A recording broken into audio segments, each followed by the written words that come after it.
Welcome, everybody. This is Greg Jameson again, and I am here with today's e-commerce tip for part of my pre-launch sequence to the masterclass, master's program that's coming up in January. I am in the middle of doing a series on myths. So every day I'm coming to you live. This is streaming actually live on Facebook. We're streaming live on YouTube.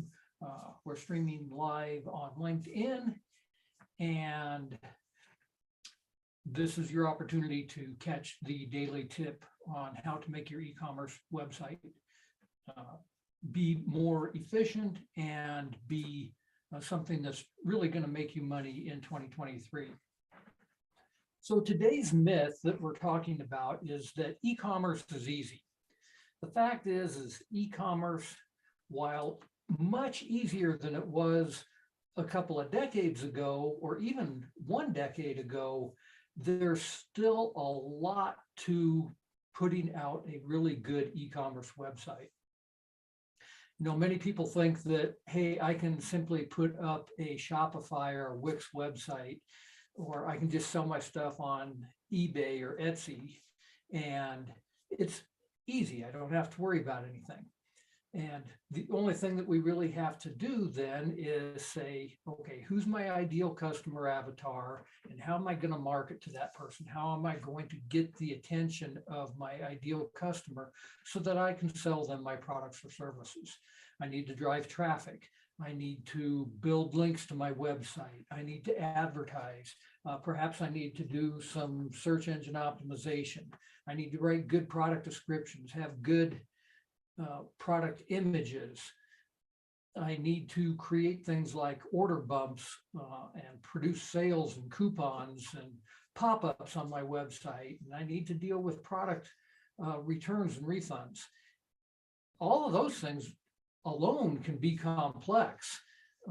And those are all things that we're going to be talking about in my master's program in January. But in addition to that, there's actually a lot of things that people don't really consider when they first put up their shopping cart, their website, their online store. One is, how are you going to take payments?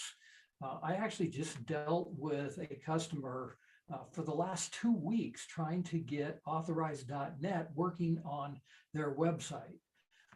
Turns out that they had 2 Authorized.net accounts, which was causing the conflict, and it took a while to figure that out. Obviously, that's not something that happens with everybody, but are you going to use Authorized.net? Are you going to use PayPal? Are you going to use Stripe? Are you going to use Venmo? How are you actually going to get paid? Then you need to deal with shipping. How are you going to charge for shipping? Are you going to use real-time rates from UPS or the US Postal Service or FedEx, or are you going to charge a flat rate? Perhaps you're not going to charge any shipping at all, or you're not going to charge any shipping after orders hit a certain amount.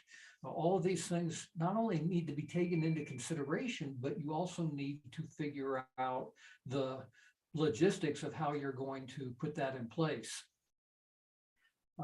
Accessibility compliance. I actually just talked in yesterday's live video about people getting sued that have e-commerce websites because their sites are not accessible to the visually or hearing impaired. What about security? You're taking credit cards on your website. You're probably allowing people to log in, so they're entering passwords.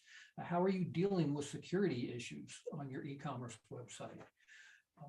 How are you sourcing your products? You know, we had this supply chain issue with items coming in from China here in the last couple of years because of the pandemic. And those types of issues continue to be a concern when you have an e-commerce site. Even if you're manufacturing your own goods, the items that you're manufacturing your products from might be coming from overseas. So how are you going to source your products and make sure that your customers get your products in a timely fashion? How are you going to integrate with your point of sale system if you have a brick and mortar store in particular. So you're selling the same products out of your physical store as what you're selling online, and you need to make sure that those inventories are synced up in a real-time basis. So lots of concerns when it comes to how do I really put together a functional and profitable e-commerce website. Well, like I said, it's not necessarily easy. And so those are all things that we're going to be talking about in the upcoming master's program that's going to launch in January. And up until that time, I'm going to continue to do a short live video every day where I am giving you some information that can help you with your e-commerce website. So stay tuned, and we'll see you again next time.